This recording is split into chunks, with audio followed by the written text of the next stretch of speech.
Hey everyone, I'm here with Jessica Ash. We just recorded an epic podcast interview about hormones and why they matter when you're on a ketogenic diet. And this recording we're making for our Keto Unlimited members.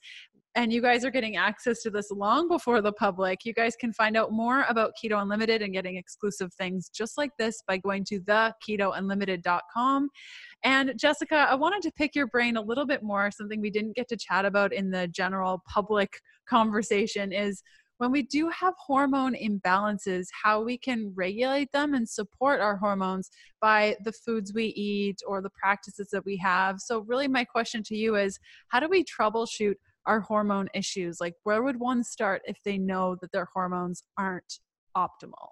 Yeah, I think getting tested would be really helpful. Like if you know where your hormones are at or what's going on. But if that's not an option to you, you can kind of figure it out via symptoms. So my first question to women who are struggling with hormonal issues is, I always ask them, are you ovulating?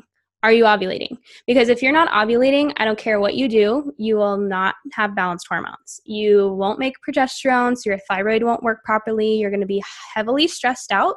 Your cortisol is going to be high, and your estrogen will either be low or it could be high because progesterone balances out estrogen. So the first question is always, are you ovulating?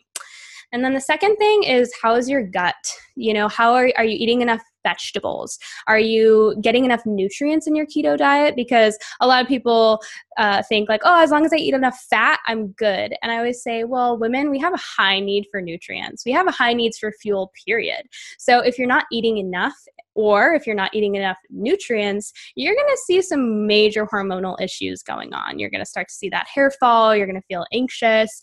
And sad thing is, you're probably not going to ovulate. So we want to make sure you're eating enough nutrients, and then you got to be absorbing those nutrients. So how's your gut? You probably are aware of probiotics and digestive enzymes. It's really important to get your gut functioning properly and getting it absorbing the proper nutrients. And then remember, there are certain bacteria in our gut that are responsible for detoxifying those excess estrogens in the body. So if we have an imbalance of bacteria in the gut, certain bacteria actually make an enzyme called beta-glucuronidase. And beta-glucuronidase reactivates estrogen in the colon and allows it to be reabsorbed and utilized by the body again. So here your liver was trying to detoxify estrogen from the blood, dumped it into your colon, and then the bad bacteria in your gut just reactivated the estrogen and allowed it to reabsorb into the bloodstream. And so here you are now estrogen dominant and probably low in progesterone, which can mess with your thyroid, your adrenals, your cortisol, and obviously make you feel like crap.